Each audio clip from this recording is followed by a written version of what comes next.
안녕하십니까. 개미 문명입니다. 자, 금일 주식 카테고리 세부 종목은 프레스티지 바이오 파마, 삼성 SDI, 그리고 인텔, 리비안 이렇게 알아보도록 하겠습니다. 제가 지금 현재 다른 또 종목을 매수를 할까 하고 지금 고민 중인 또 그런 종목이 있고, 또 제가 이런 종목들이 있을 때마다 우리 구독자분들과 시청자분들과 공유하고 있습니다. 일단은 조금 더 이제 괜찮은 어떤 주가 수준이 되면 제가 말씀을 드리려고 지금 제가 보고 있습니다. 자, 이런 일은 제가 하고 있으니까 제가 나중에 언급을 해 드리면 그때 보시고 이제 괜찮다 싶으면 또 저랑 또 같이 함께 하시면 좋을 것 같아요. 예. 이렇게 뭐 이렇게 계속 종목만 늘려가고 이게 뭐 아웃하는 것은 없느냐? 뭐 현재로서는 없습니다. 제가 가지고 있는 종목 전체를 여러분들과 지금 함께 하고 있는 것은 아니기 때문에 제가 이제 좀 주력으로 제가 하고 있는 종목들 위주로 지금 여러분들과 매주 한번 분석을 하고 있습니다. 이런 점을 참고하시고, 그래도 제가 요거 괜찮다, 요거 앞으로 전망이 밝다, 그리고 이거 뭐 이렇게 손해 날 확률보다는 보유했을 경우 수익 날 확률이 굉장히 높은 종목이다, 이런 종목들은 반드시 제가 여러분들과 같이 공유하고, 비슷한 시점에 저도 인을 할 것이고, 여러분들도 뭐 여윳돈이 있으시거나 뭐 또 제 얘기를 듣고 나서 또 스스로 또 이제 판단을 해 보셔야죠. 예, 그렇게 해가지고 또 같이 한번 투자해보는 또 그런 것도 됐으면 좋겠습니다. 자, 처음 일단 종목은 프레스티지 바이오 파마. 제가 앞서 말씀드린 것처럼 당분간은 제가 박스권 형성이 될 것이다 라고 했는데, 이제 이렇게 박스권이 계속 형성되고 있죠. 상단으로는 15,000원, 하단으로는 13,500원. 예, 제가 이걸 이제 다시 한번 말씀드리지만, 제가 뭐 13,500원, 15,000원이라는 것은 일단 상징적인 어떤 숫자예요. 근데 그것이 막 정확하게 뭐 15,000원, 이 10원 하나 안 틀리고 딱 그런 게 아니라는 거. 13,500원도 마찬가지고, 항상 이렇게 제가 이게 지지선이나 저항선을 그어줄 때는 그런 어떤 그 뭐라지, 오차 범위, 레인지, 그런 것들을 생각하셔야 됩니다. 그렇기 때문에 뭐 딱딱 야 15,000원 뭐 넘어갔잖아. 지금도 이제 오늘도 조금 소폭 올라가지고 15,000원 조금 넘어갔는데 뭐 어쩌고 저쩌고 이렇게 얘기하시면 안 된다 이 말입니다. 예, 요 15,000원 하면 요 15,000원 바운더리를 생각하셔야 되고, 13,500원은 13,500원 그 플러스 마이너스의 어떤 그런 레인지를 생각하셔야 돼요. 아무튼 지금 이렇게 형석이 지금 박스권을 못 뚫고 이제 이렇게 조금 계속 박스권을 이어갈 거다. 이게 이유가 뭐 딱히 이 프레스티지 바이오 파마에 문제가 있는 것이 아니에요. 기본적으로 그냥 수급이에요. 수급. 그리고 유동성. 우리가 지금 유동성이 부족하진 않습니다. 유동성이, 시중에 있는 유동성이 부족하진 않지만 그래도 유동성이 돌지 않는다는 거죠. 그 돌지 않는 것이 결국에는 또 수급에 문제가 생기는 겁니다. 그래서 지금 우리나라가 지금 처해 있는 게 뭐 코리아 디스카운트니, 이거 제가 전에 영상에서도 말씀드렸지만, 이런 코리아 디스카운트 문제뿐만이 아니라 또 최근에는 또 북한이 이제 또 저는 좀 조금 무섭더라고요. 왜냐면 이게 북한이 러우 전쟁에 참전함으로 인해 가지고 이게 전쟁이 점점 뭔가, 우크라이나도 마찬가지고 러시아도 그렇고 뭐 병력도 점점 고갈되어 가고, 뭐 무기도 아무리 있어봐야 뭐 그걸 운용할 이 인력들이 있어야 되는데, 이 군병력이 점점 떨어져 가는 거예요. 그러니까 러시아 같은 경우에는 이번에 북한으로부터 뭔가 이제 파병을 받기 전에는 또 무기를 또 받아왔죠. 그것을 이제 대변하는 게 무기가 없다는 얘기야. 근데 지금은 이번에 파병이야. 파병을 받았다는 것은 또 군병력이 부족하다는 얘기겠지. 그러니까 이렇게 뭔가 계속해서 뒤에서 뭔가 이렇게 하다 보면은, 이때까지 우크라이나 같은 경우에는 무기만 지원했지, 우크라이나에다가 파병을 하는 국가는 없었거든요. 근데 러시아가 이런 식으로 이제, 파병을 받게 돼버리면 자연스럽게 우크라이나도 파병을 받을 수밖에 없는 거예요. 왜냐면, 어, 자기네, 우크라이나 쪽 병력은 계속해서 이제 줄어드는데, 러시아는 계속 뭐, 북한으로부터 무한 공급을 받는다. 뭐, 무한까지는 아니겠지만, 어쨌든, 지금 전쟁이 꽤 긴 시간 흐른 상태에서, 지금 이제, 서로, 약간 뭐, 이제 대규모 공습보다는 지금 왜냐면 서로 이제 병력이 없는 거야. 그러니까 굉장히 이제 이게 오래 갈 것 같은 거지. 우크라이나도 뭐 말할 거 없지만 러시아도 지금 경제가 굉장히 안 좋거든요. 그러니까 뭔가 러시아도 지금 이대로는 전쟁을 끝낼 수가 없는 거예요. 그러니까 여러 가지 상황들이 있는데 어쨌든 파병을 받게 되면 우크라이나도 뭔가 이제 파병 요구를 할 거란 얘기지. 이대로 많이 밀리면 유럽 쪽에서도 그렇거든요. 이제 나토 국가에 이제 러시아 쪽 제일 가까운 나라가 이제 원래는 좀 우크라이나라는 국가 이런 국가들이 있어서 약간 뭐라 하죠? 완충 뭐 어떤 역할 같은 걸 했는데 이게 딱 우크라이나에 이제 러시아가 먹혀버리면 어떻게 되겠어요? 이제 굉장히 이제 적국과 굉장히 가까운 지근거리에 있거든요. 이게 또 분명히 문제가 될 거라는 얘기입니다. 당연히 그쪽 이제 우크라이나 쪽에 가까운 국가들은 좀 위협을 받는 거죠. 그러니까 이거를 좀 유럽에서도 아마 얘기를 할 건데 이거를 굉장히 좀 복잡해요. 왜냐면 나토 이제 그게 다 유럽 국가들이 그래 돼 있는데 나토군이 들어가 버리면 이게 미국도 참전해 버려야 되거든. 왜냐면 미국도 나토에 속했기 때문에 이거를 뭐 그냥 개별 국가에 그냥 우리 국가에서만 그냥 파병한다 이렇게 했을 때 이게 또 어떻게 흘러갈지는 모르겠지만 분명히 이쪽에서 또 파병을 받으려고 할 거란 얘기입니다. 그렇게 파병 하다 보면 뭐가 되겠어요? 이게 확전이 되는 거예요. 전쟁이 점점 끝나가야 되는데 서로 이제 소모전이 되죠. 뭐 그렇게 돼야 되는데 이게 자꾸 마르지 않는 샘물처럼 계속 파병하고 또 다 죽고 또 파병하고 이쪽에서도 가만히 있을 수 없잖아요. 자기네들도 어차피 뭐, 뭐 전투에서 이기든 지든 어쨌든 손실이 병력의 손실이 있기 때문에 또 파병을 받아야 되고 그러다 보면 또 우리나라에도 계속 이제 오늘 뉴스 보니까 또 한국에도 이제 파병 요구를 하더라고요. 그러니까 이게 지금 까딱하면 진짜 이게 전쟁 확전으로 약간 굉장히 지금 불안합니다. 어쨌든 저는 야 이거 심상치 않은데라는 생각이 들거든요. 미국이나 유럽 입장에서는 그래도 조금 거리가 좀 있는데 우리는 지금 북한이 바로 지금 얼굴 서로 맞대고 있는 상황이거든. 그리고 우리는 휴전 국가잖아. 아직 전쟁이 끝난 이제 국가가 아니거든요. 이게 만약에 북한군 파병 우리나라에서도 만약에 파병을 했다. 그러면은 이 웃기잖아. 서로 북한하고 남한이 마주보고 있는데 북한은 어 러시아, 뭐 한국은 우크라이나 이렇게 있을 때 과연 거기서만 싸울 거냐 이거지.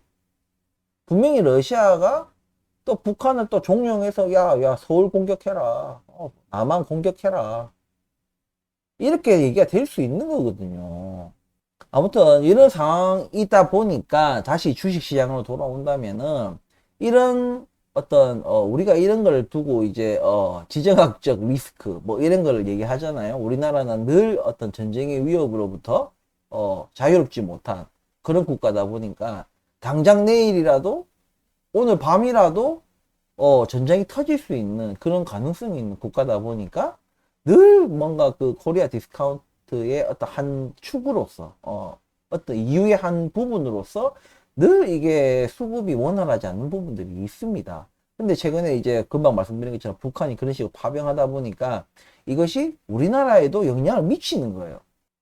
그러면 이제 안 그래도 지금 내년 상반기에 뭐 경기 침체니 위기니 하면서 우리나라에서 이제 자금들이 계속 빠져나가는 그런 현상. 삼성전자뿐만이 아니에요. 뭐 다른 뭐 SK 하이닉스나 이런 거는 이제 뭐 매수를 외국인들이 매수하고 다른 종목도 뭐 매수한다고 하지만은 그래도 전체적으로 봤을 때는 지금 외국인 자본들이 빠져나가는 형국이거든요. 거기다가 우리나라 제가 말씀드렸지만 가계부채, 심각한 가계부채와 국가 정부의 어떤 엄청난 재정 적자, 그것도 2년 연속 재정 적자가 났죠. 이런 부분들. 그리고 우리나라 이제 최근에 뭐 삼성전자 이런 뭐라죠? 이 안 좋은 것도 낙수 효과가 일어나거든요. 맨 윗대가리가 안 좋으면 그 아래 회사도 안 좋고 그 아래 회사에 또 그 아래 회사도 또 안 좋고 이런 식으로 안 좋은 현상. 좋은 것도 낙수 효과가 일어나지만은 안 좋은 것도 낙수 효과가 일어난다.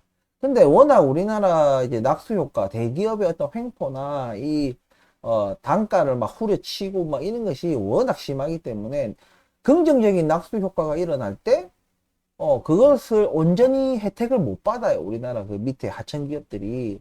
그러니까 기본적으로 얘네들이 기본 체력이 약합니다. 그래서 굉장히 약한 충격에도 부정적인 어떤 원인에도 얘네들이 쉽게 무너질 수 있는 구조예요. 그러면 또 삼성전자나 이런 또 대기업들이 우리 국내 어떤 무슨 중견기업이나 이런 중소기업으로부터 뭐 하나 볼트 하나 뭐 이를 받는 것도 이제 어려워지고 그것을 또 어디다 의존해야 되느냐 다른 이제 중국이나 인도나 뭐 베트남이나 이런 데서 이제 또 조달해야 되는 계속 이제 악순환이 일어나는 거죠. 그래서 지금 우리나라 지금 거시적 환경의 이런 영향으로 인해 가지고 프레스티지 바이오 파마 같이 아직은 뭔가 사람들 어떤 관심에 뭐 이렇게 노출되어 있는 그런 기업이 아닌 기업들은 이 수급이나 이런 유동성들이 쉽게 들어오기가 쉽지 않습니다. 그래서 아직은 노출이 많이 안 되고 그리고 성과 같은 것도 눈에 보이는 성과. 그러니까 미래에 이렇게 될 거다 될 거다 될 거다 저는 그렇게 보고 있지만은 제가 말씀드렸다시피 우리나라 특히 기관쟁이들이 이 숫자가 찍혀야 된다 확실하게 그걸 그 숫자를 가지고 더셈 코셈 나눗셈을 해가지고 얘네들이 뭐 지금 가격이 낮다 높다 이런 거를 이제 평가해 갖고 이제 저것들이 수급이 들어오고 나가고 하는 거거든요. 이런 것들이 지금 하다 보니까 내년 상반기에 이제 경기 침체나 위기가 왔을 때 과연 우리 프레스티지 바이오 파마도 뭐 잘 버틸 체력이 될 것인가? 저는 워낙 이 종목의 어떤 대주주 지분이 굉장히 높아요. 그래서 뭔가 크게 출렁거리긴 하겠지만 다른 종목 그러니까 위기가 오면 다른 종목들도 다 자빠지고 삼성전자고 뭐고 다 출렁거리는데 좀 다른 거에 비해서는 그 폭이 조금은 작지 않을까 저는 이런 생각을 합니다. 왜냐면 제가 이제 허세틴 바이오시밀러의 어떤 그런 재료적인 어떤 성격은 가버리고 이제 우리는 다음 파이프라인을 이제 봐야 된다. 그래서 그 다음 파이프라인은 좀 췌장암 뭐 진단키트나 췌장암 항암신약 뭐 이런 쪽으로 우리가 그 이슈를 챙겨봐야 되고 허세핀 바이오시밀러 같은 경우에는 이제는 시장에 나와서 매출을 일으키고 점유율을 얼마나 가져오고 뭐 이런 직접적인 이제 숫자가 찍힘으로 인해서 허세틴 바이오시밀러 그 관련해 가지고 이제 주가를 부양시킬 수 있는 부분들이 있고 다른 부분들은 이제 우리 재료적인 성격으로는 이제 아까 말씀드린 것처럼 항암신약, 췌장암 항암신약, 진단키트 혹은 우리 다른 바이오시밀러, 아바스틴이나 휴미라나 이런 이제 다른 바이오시밀러가 또 있다. 이제 뭐 동화 그 제약 그기 자회사인 뭐 앱티스인가 거기랑 뭐 그런 거 이제 무슨 그 단백질 뭐 접합 기술이나 뭐 이런 것들은 이제 뭐 시작했기 때문에 우리가 당장에 조금 기대치를 높이기는 아직 멀었다 저는 생각이 들어요. 그러니까 지금 우리가 이 박스권을 탈출하기에 적절한 솔직히 재료는 사실 췌장암입니다. 췌장암이 왜냐면 아직 뭐라 해야지 마땅한 치료제가 없다 시장에서. 그래서 굉장히 이제 만약에 우리가 그것을 출시하고 우리 약이 굉장히 임상상에서 효과만 어느 정도 확보가 된다 이러면은 굉장히 그 승인 날 확률도 굉장히 높고, 왜냐면 약이 없으니까, 마땅한 약이 없으니까 이런 환자들의 선택의 폭을 넓혀주기 위해서라도 좀 긍정적으로, 적극적으로 이제 승인을 검토를 할 거거든요.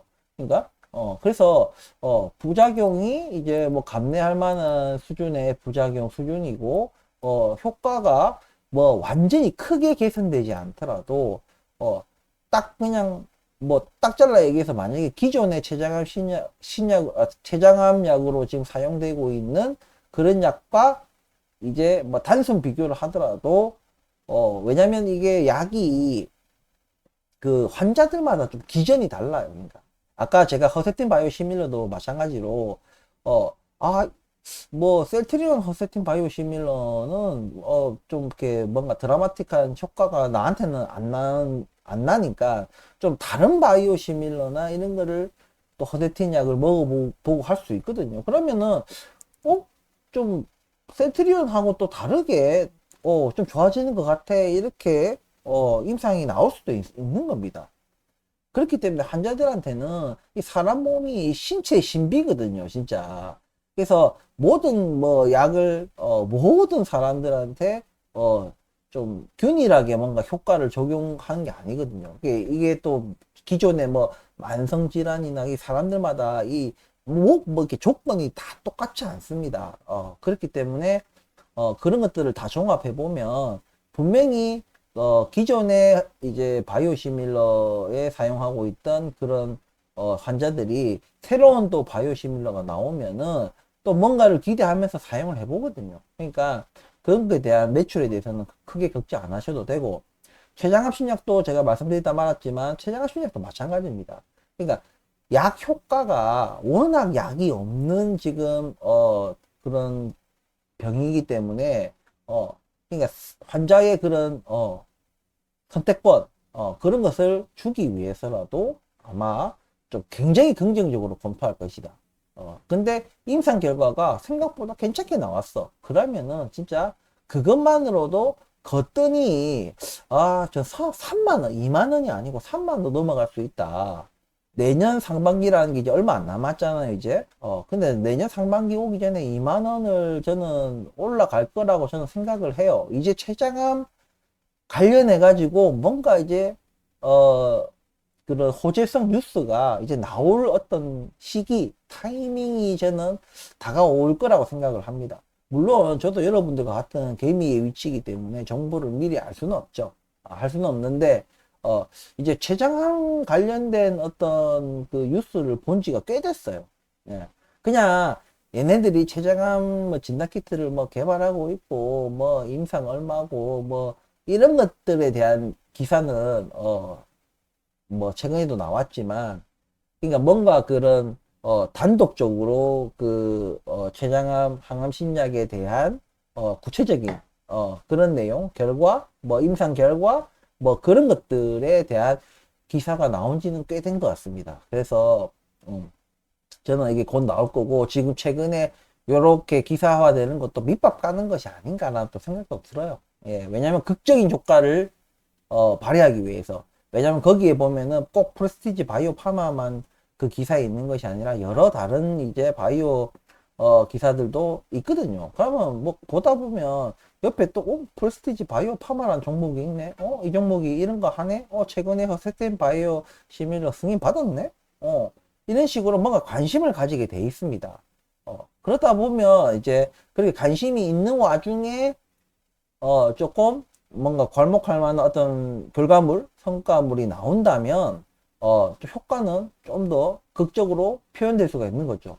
그래서 저는 2만 원은, 그렇게 뭐 어렵지 않게 갈 것 같고, 그 어떤 그 재료나 호재성 뉴스가 어떤, 크기에 어떤 파급력으로 이제 나오냐에 따라 3만 원을 넘어갈 수도 있을 것 같아요. 그래서 지금 차트를 보시면은 지금 당장은 이제 우리가 이 박스권을 제가 못 벗어나기 힘들다. 이거는 자체적인 종목 자체적인 문제가 아니라 거시적 경기에서 오는 그런 수급 약간 의 문제다. 그렇게 보고 있습니다. 그래서 어떤 기사만 나오면 이 우리가 알 수는 없어요, 개미들이. 하지만 그냥 저의 이제 그냥 뭐 경험치나 이런 걸로 봤을 때 이제 좀 나올 때가 됐다. 그런 기사들이. 그래서 물론 2만 원을 터치하고 다시 조정받을 수도 있습니다. 그 중요한 것은 2만 원을 터치한다는 것이 중요한 거예요. 여러분들 그걸 아셔야 돼요. 무조건 주식이라는 것이 무조건 이렇게 오를 수가 없어요. 무조건 오르고 내리고 하면서 또 좀 내려다 또 다시 또 오르고 내리고 이걸 계속 반복하면서 전체적인 제가 대세적인 상승 그 키포인트가 허세틴 바이오 시밀러라 했고 지금 그렇게 계속 단연간 내려오다가 최근 들어서 이제 상승 전환을 했고 지금 지난 꽤 많은 시간에서의 지금 고점 전고점을 또 직전 고점 또 뚫으려면 2만원 또 뚫어야 되고 그 다음에 27,000원 뭐 이렇게 가는데 저는 여기 이 선보다는 위에 아직 제가 차트를 더 늘리면 보이시겠지만 3만원대까지는 충분히 갈 수 있는 그런 재료가 나올 때가 되지 않나 이렇게 생각합니다. 2만원까지는 저는 어렵지 않다고 생각을 합니다. 그래서 일단은 이 종목 자체 문제가 있어서 뭐 주가가 안 간다거나 박스권을 탈출을 못 한다거나 이런 거 아니다. 거시경제에서 오는 수급의 문제다. 이런 것들이 있다. 하지만 제가 내년 상반기에 경기 침체나 위기를 제가 이제 조금 예측하고 있는 사람으로서 우리가 공격적인 그런 투자를 할 시점은 아니다. 우리는 이미 이런 낮은 부분에서 이미 평단을 일어났기 때문에 우리가 굳이 서둘러서 뭐 쫓아가듯이 추격 매수할 필요는 없다. 예.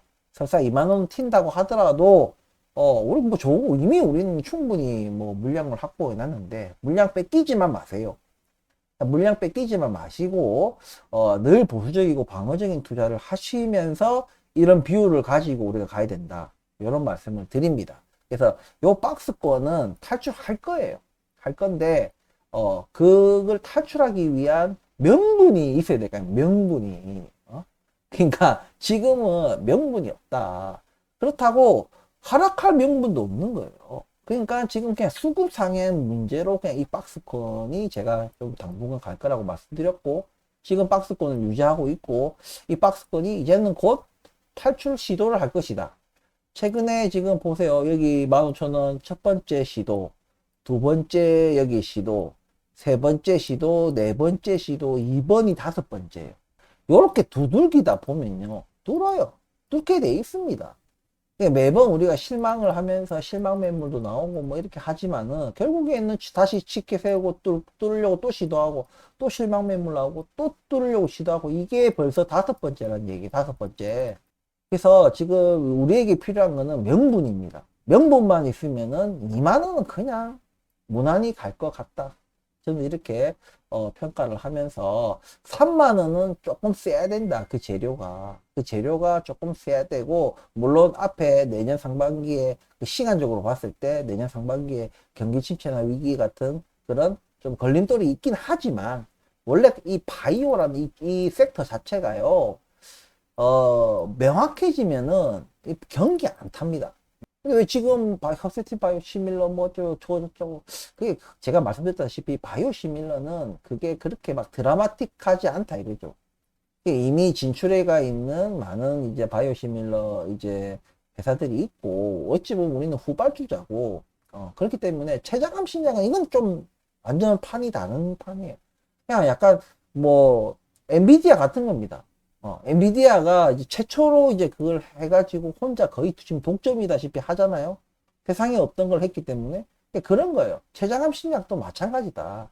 아직 마땅한 치료제가 없고 뭐 엉뚱한 걸로 지금 대체하고 있는데 없으니까 그런데 이런 표적 항암제가 딱 나온다 승인까지 받았다 이러면 이거는 뭐 완전 엔비디아지.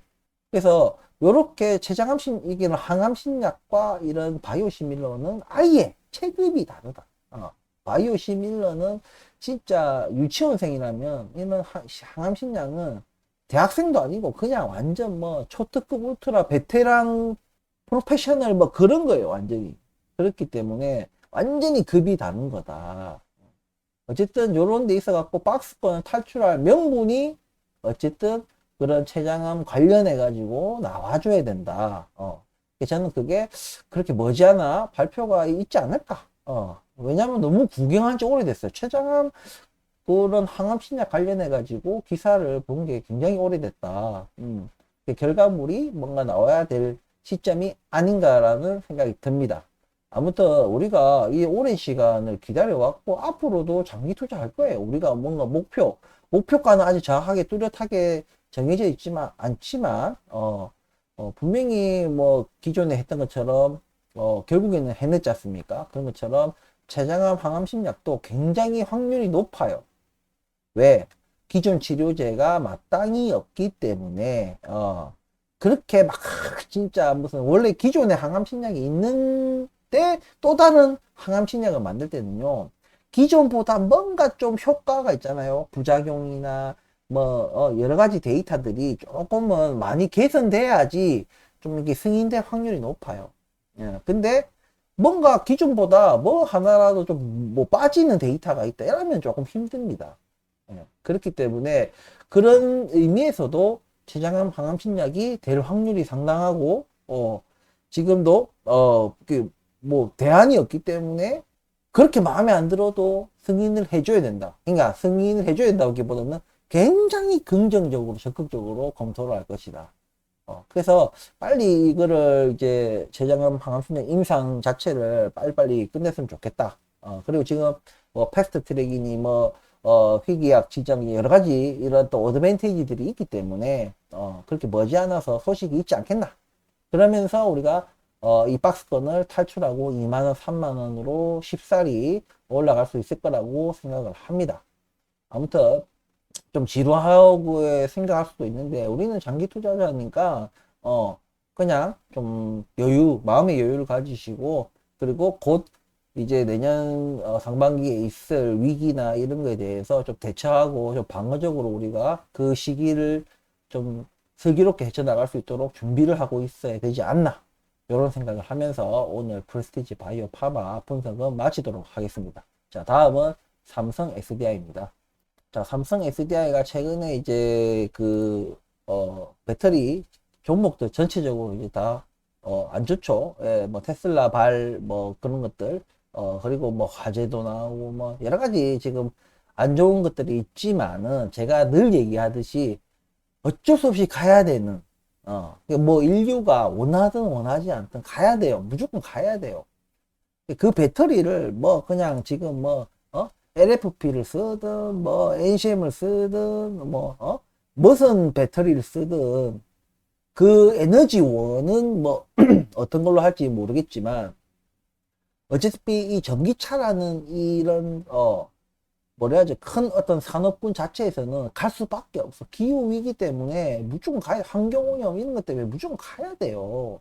이 지구를 뭐 담은 뭐 얼마나 더 쓰려면 점점점 지구가 죽어가고 있어요. 어쩔 수 없어요. 인류가 뭐 좀 뭐 여러 가지 환경 파괴도 하고 뭐 여러 가지 뭘 많이 했기 때문에 지구의 건강이 점점 나빠지는 거야. 근데 이거를 제가 볼 때는 뭐 건강하게 만들기는 힘들 것 같아요.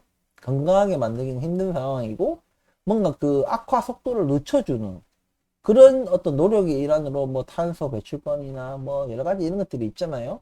예, 그런 것들의 어떤 우리가 이동 수단으로서의 그런 것들은 전기차를 뛰어넘는 게 없어요. 지금 뭐 전기차 밑에 뭐 딴 거를 집어넣고 또 에너지원은 뭘 다 다른 걸로 바뀔 수도 있습니다. 더 획기적인 배터리가 나온다면 그걸 바뀔 수가 있지만 이 전기 자체, 그러니까 어떠한 에너지를 전기로 전환해 가지고 이 차가 움직이는 이 메커니즘은 어쩔 수가 없다. 전기차 자체는 인류가 가야만 하는 의무적인 어떤 산업군이에요. 다만 기존에 이제 내연기관과의 이런 어떤 전기차로 넘어가는 이런 과도기가 막 이렇게 뭐 뭔가 순식간에 바뀌진 않겠지만 어느 순간에 보면은 꽤 많은 전기차들이 도로를 돌아다니고 버스며 뭐며 다 전기로 움직이는 그런 시대가 머지않아 올 겁니다. 우리 기술의 발전은요, 이 인간이 상상하는 그것보다 훨씬 더 빠릅니다. 특히나 이렇게 경쟁적인 어떤 구도가 있으면은 더 빨라지는 거죠. 서로 더 좋은 거를 개발하기 위해서. 그래서 지금 다른 어떤 전기차 배터리 업체들은 사실 이 재정적인 문제, 금전적인 문제, 수급의 문제, 유동성 문제, 이런 어쨌든 돈 관련해가지고 굉장히 힘든 상황이에요. 물론 최근에 삼성전자가 뭐 이렇게 하니까 삼성전자가 제가 뭐랬습니까? 돈이 없다고는 얘기 안 했거든요.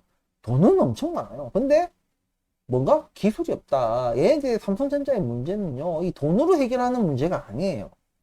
절대로. 그렇기 때문에 그 돈들이 어쨌든 있기 때문에 삼성 SDI가 뭔가를 계속해서 투자하고 뭔가 개발해 나가는 데는 문제가 없는 겁니다. 그래서 지금 전고체 배터리 뭐 양산이 뭐 27년이니 뭐 어쩌고 저쩌고 하고 얘기하고 있는데, 어떤 이 전기차 배터리의 어떤 패러다임이 뭐 바뀌는 그 타이밍이 아마 전고체 배터리의 어떤 상용화가 아니겠는가. 모두가 지금 개발하고 있는 건 알고 있지만 다들 얼마큼 개발 단계에 와 있고 상용화가 언제 이루어지고 이게 있거든요. 이 선점 효과가 굉장히 큽니다. 지금 삼성전자가 만약에 이제 HBM 반도체를 뭐 통과를 했다 해도 있잖아요. 이미 TSMC나 뭐 마이크론, SK 하이닉스가 이제 초도 어떤 선점 효과를 톡톡히 누리고 있는 거죠. 어마어마한 물량. 할 수 있는 데가 없으니까 어쩔 수가 없는 거야. 엔비디아도. 뒤늦게 삼성전자가 그 뒤에 뛰어들어도 이미 살 놈도 다 사고 뭔가 이렇게 된 상황에서 이제 찌끄레기 먹는 것밖에 안 되는 거예요. 그런 것처럼 삼성 SDI도 전고체 배터리가 상용화가 되면요, 이게 누가 먼저 했느냐에 따라서 그게 선점 효과가 굉장히 큽니다. 그래서 저는 여러 전기차 배터리 업체들 중에서도 이제 삼성 SDI를 이런 부분에서 조금 본다.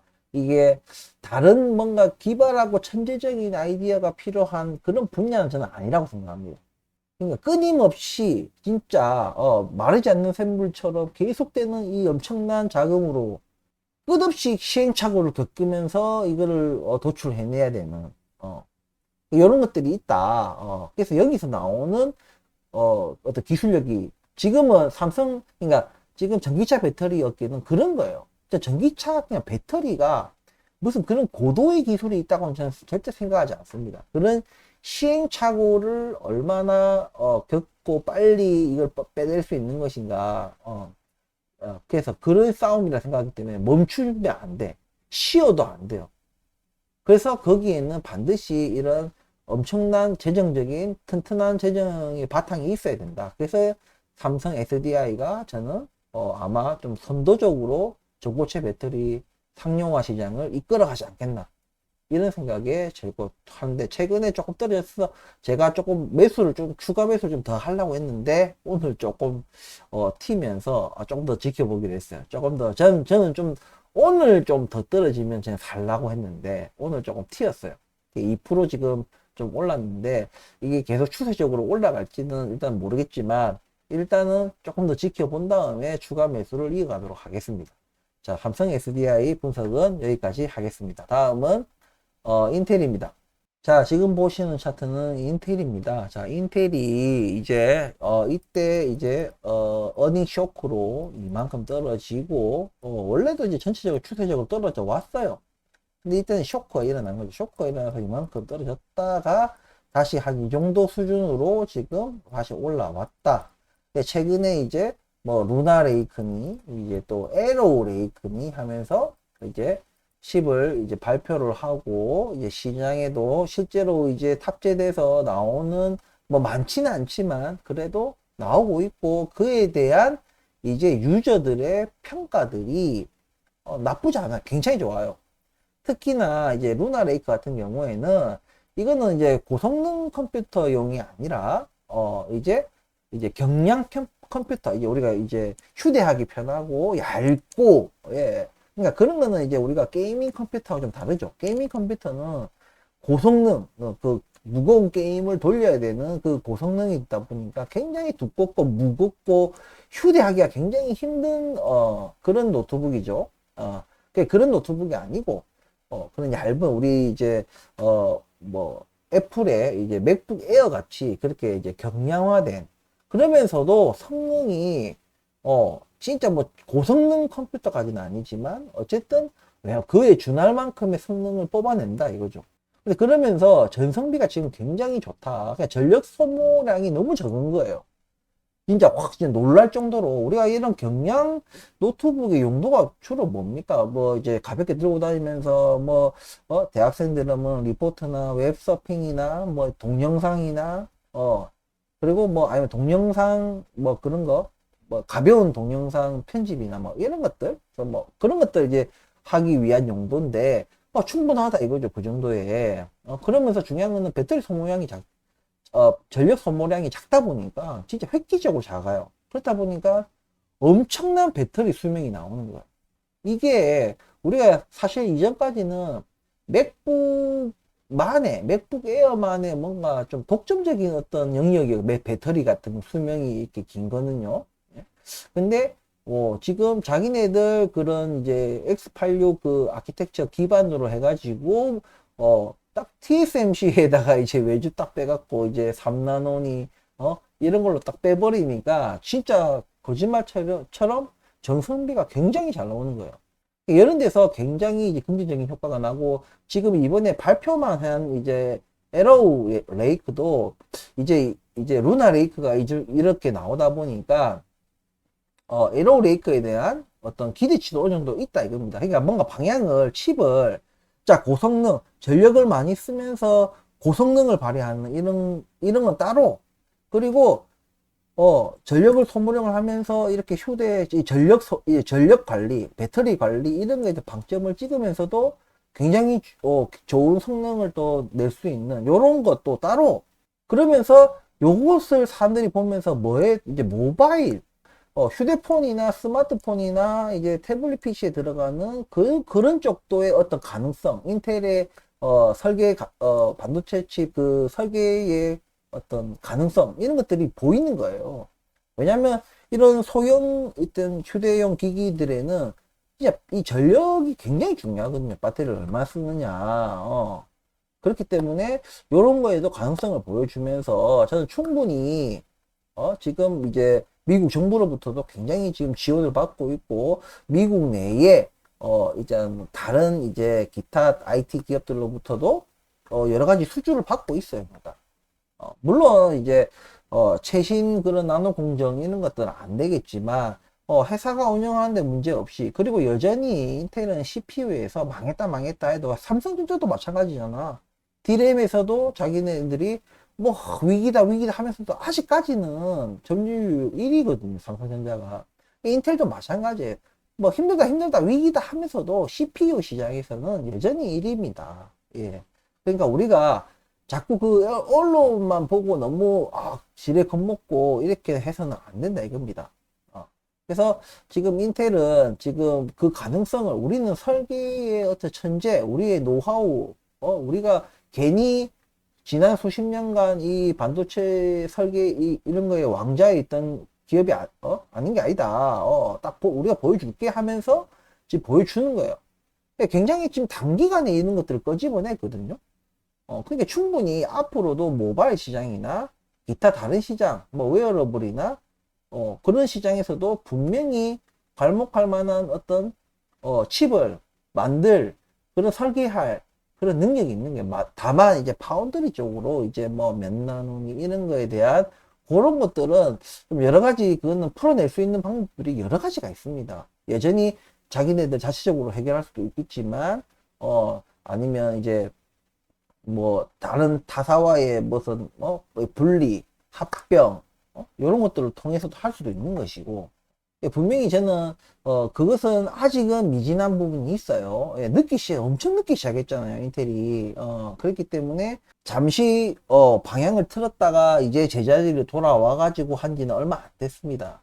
그러니까 조금 더 파운드리 쪽은 시간을 줘야 돼. 물리적인 시간이 필요하다. 과거부터 이렇게 쌓여있던 그런 것들이 없고 자기네들이 이제 지금 새로운 뭔가 그 AI 관련돼 가지고 그런데 꼭 AI 아니더라도 자기네들이 기존에 삼성전자나 TSMC들이 하던 그 정도의 수준으로 끌어올리는 데까지는 아무리 천재여도 물리적인 시간이 필요하다 이겁니다. 반도체 설계와도 또 다른 영역이다 이거죠.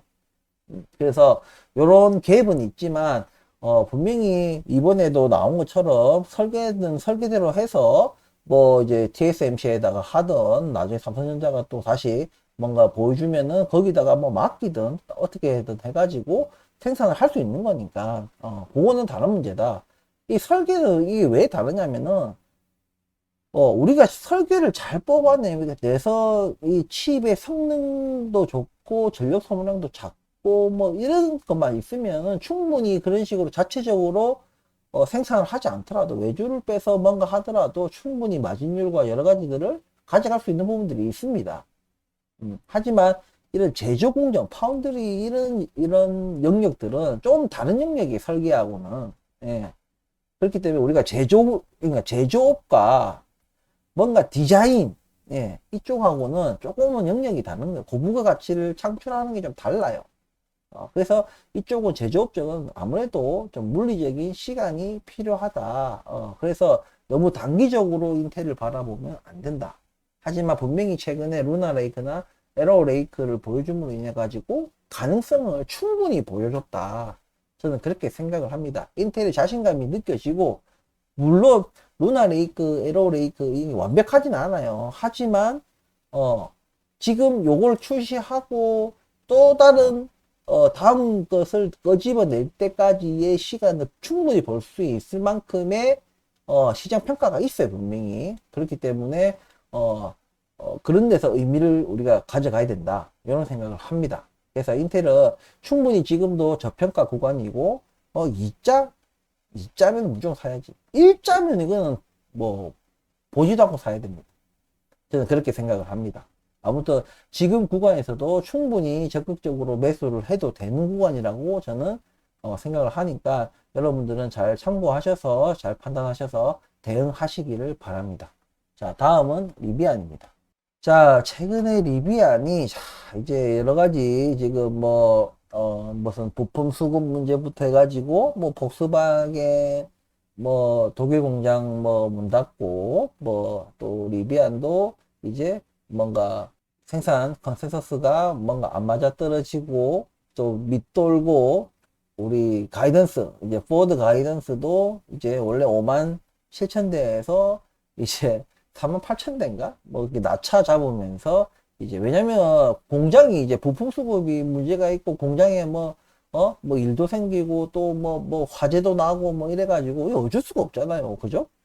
공장에 뭐 불이 났는데 불났는데 뭐 뜨거운데도 생산을 해야 돼요. 어쩔 수가 없는 거예요. 그런 악재도 뭐 이렇게 회사를 운영하고 특히나 이런 좀 뭐라 하지 장비 집합 이런 공장 이런 첨단 이런 제조업을 하다 보면 일어날 수 있는 일입니다. 과거 이제 TSMC도 마찬가지로 뭐 이제 자연재해 뭐 물난리 뭐 폭우 여러 가지 이런 것들이 생기기 마련이거든요. 그럼 뭐 좀 불가항력이지 않습니까? 그러니까 이런 일이 있을 수 있다. 근데 본질은 변하지 않는다는 거예요. 뭐 폭탄 맞아가지고 아예 뭐 공장이 날아간 것도 아니고, 예, 충분히, 이럴 때 본질은 변하지 않았거든. 물론 단기적인 충격은 어쩔 수 없어요. 이 제조업이라는 것 자체가 있잖아요. 이 생산 캐파라는 게 있습니다. 이게 10만 대, 만약에 생산 캐파가 만약에 10만 대다. 죽었다 깨어도 여기서는 15만 대, 20만 대 안 나와요. 최대 캐파가 10만 대인데 어떻게 15만 대, 20만 대가 나와요? 맞지 않습니까? 그래서 제조업이라는 것은 이런 물리적인 것들이 굉장히 작용을 많이 합니다. 그래서 화재가 나고 뭘 하면 어쩔 수 없는 거예요. 가동을 멈추면 그 멈출 시간만큼은 생산을 할 수가 없으니까 당연히 한 달이라는 시간은 딱 정해져 있고 어쩔 수가 없는 부분들입니다. 그래서 이런 것들은 다만 이런 일들로 해서 단기적으로는 충격이 있는 건 당연한 것이고 우리가 본질 자체가 변하지 않았기 때문에 그 본질을 바라봤을 때는 오히려 좋은 매수 기회다. 저는 이렇게 생각을 하거든요. 그러니까 다들 뭐 테슬라 우리나라 사람들이 이 돈을 못 버는 이유가 그런 거예요. 지금도 삼성전자 하는 게 뭐겠어요? 그러니까 테슬라 하는 게 또 뭐겠어요? 그냥 같은 이유입니다. 이미 뭐 절대 망할 것 같이 하는 기업 있잖아요. 절대 망할 것 같지 않을 것 같은 그런 기업. 그러니까 그런 기업에 투자만 하는 게 우리나라는. 그러니까 지금 별 볼 일 없는 기업들, 지금 뭔가 눈으로 확인이 안 되는 기업들은 투자를 하지 않습니다. 그러니까 우리나라는 예금 적금의 나라예요. 예금 적금을 조금 또 다른 형태로 하는 게 지금 삼성전자나 테슬라에 투자하는 거예요. 애플 투자하고 엔비디아 투자하는 겁니다. 지금 엔비디아 가지고 있는 우리나라 주주들 중에서 엔비디아 10분의 1 가격이던 시절에 엔비디아의 그 가능성을 보고 투자한 사람도 있습니까? 없어요. 주가 막 미친듯이 오르고 나서 거품 잔뜩 낀 다음에 그 다음에 이제 투자를 이제 나도 사야 되겠다 이라고 이제 뒤늦게 사는 거예요. 마치 부동산처럼, 삼성전자처럼. 예? 그런데 어떻게 삼성전자 어떻게 됐어요? 하다가 이제 8만 원 이럴 때 샀는데 8만 원 후반대 역시 오르는구나 이랬는데 갑자기 우 떨어지 갖고 지금 5만 전자까지 왔잖아요. 그러면 또 이 사람들은 어떻게 생각하냐? 왜 그 믿음, 삼성전자는 절대 안 망해. 삼성전자가 망하는 건 우리나라가 망하는 거야. 이렇게 혼자 자뻑을 하면서 어떻게 하냐면 5만 원대에 또 사는 거야. 안 떨어지겠지 하고. 그러니까 아무 이유 없어요. 그냥 자기의 믿음이에요. 그러니까 줄곧 봐오던 금액대가 막 뭐 10만 전자 가니마니 9만, 8만, 7만 할 때도 와 싸다 7만 했는데 더 떨어졌어 6만. 와 6만도 싸다 이랬는데 5만 전자가 된 거야. 와 5만 전자 그냥 묻지도 말고 5만 전자는 무조건 사야 돼. 근데 어떻게 되겠어? 4만 전자, 3만 전자 이래 되면은 완전 이제 멘붕 오는 겁니다. 그러니까 우리나라 사람들은 돈을 벌 수가 없어. 나중에 진짜 막 3만 전자, 2만 전자 갖고 막 삼성 막 진짜 위기가 막 현실화 됐니만이 뭐 이런 기사 떨어지면 진짜 그때 쫄아가지고 막 또 내다 파는 거야 막. 내다 팔면 주가 더 떨어지겠지. 그때 아마 외국인들이 기어들어올 거예요. 그런 수준이 되면은 그때 되면은 그렇다고 삼성전자가 뭔가 뭐 획기적인 걸 뭘 해서 그런 게 아니라 이제 뭔가 어떤 가치에 비해서 많이 떨어졌다고 생각하니까 들어오는 거예요. 이제 개미들, 한국 개미들 다 빠져나가니까 이제 들어오는 거지. 지금도 이 오만전자에서도 외국인들이 계속 내다 팔고 있는데 자기가 내다 판 가격에서는 다시 안 사요, 여러분들. 그걸 아셔야 된다. 그래서 주식을 바라볼 때는 늘 우리가 미래에 이런 기업, 잘 될 기업을 봐야지. 이미 잘 된 기업에 애플을 당신들이 옛날부터 진짜 지금의 뭐 10분의 1, 20분의 1 가격이던 시절에 그때 당시 샀으면 인정. 근데 그게 아니잖아요. 주가가 거의 뭐 지금도 애플이 올랐지만은 이꺼내봐야 수익률 뭐 5%, 뭐 10% 이거밖에 안 되는 수준 그런 주가에서 산 거예요. 그게 무슨 투자냐 이거지. 그러니까 늘 지는 거예요. 늘 돈을 잃는 겁니다. 시간에 투자할 거면은 잘 될 기업에 시간을 투자를 해야 됩니다. 그런 맥락에서 리비안이 지금 테슬라 빼고 진짜 테슬라 뺀 시장에서는 리비안이 테슬라 같은 존재예요. 그렇다고 제2의 테슬라라는 타이틀은 전혀 듣기 싫습니다. 전혀 테슬라하고 다른 길을 가고 있는 그들만의 리비안만의 그런 길을 개척하고 가고 있는데 자꾸 무슨 제2의 테슬라가 될 수 없다. 제2의 테슬라가 아닌데 뭘 결이 다른데 왜 자꾸 테슬라 갖다 붙여. 그냥 제1의 리비안입니다. 그 여러분들 잊지 마시고 리비안이 지금 가는 길 테슬라하고 전혀 다르잖아요. 길이 얘네들은 지금 아웃도어형 비이클 SUV나 이제 픽업 트럭 그리고 상업용 밴 이런 쪽으로 한다 이거지. 지금 테슬라 상업용 밴이 있어요? 없잖아요. SUV 있어요? 없잖아요. 이 SUV처럼 생긴 뭐 이상한 뭐 둥그렇게 생긴 그런 차는 있는데 없잖아. 픽업 트럭도 이제 막 나와잖아. 막 나왔는데 뭐 생산이 안 되잖아요. 생산이 하도 뭐 이상하게 차를 이런 이상하게 만들어 가지고 이 생산하는데 지금 어려움을 겪고 있는 거예요.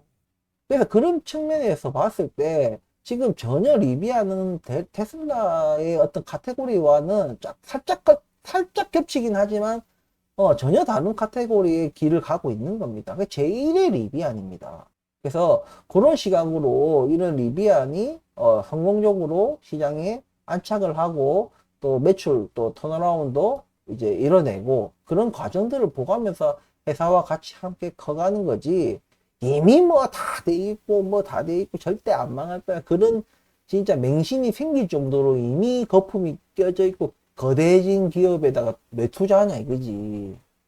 그러니까 투자의 그런 기본 자체가 안 돼 있다. 그러니까 적금을 넣으세요. 그냥 적금을. 예금을 넣든지.